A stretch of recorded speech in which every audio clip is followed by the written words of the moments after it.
çalınırsa 40 bin dollar. Böyle pizza sana Allah'ım olsun. Avtomat kimi maşallah formadadır. İnşallah, inşallah. Karşısın 2.33 dolar. Gördüm ha. Topik bak da подвать ama brat.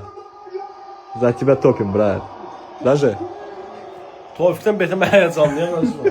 Ama siz de uçsunlar. Vur oğlum vur bile bu kötü oldu. Vur. Ay bile güle. Ay bile. Ay bu neleme bela. Ay bile. Suka. Çirde 40 bin. Rahatlaştın. Bunu mu istirdin? Billa. Bunu mu istirdin? Это что было, брат?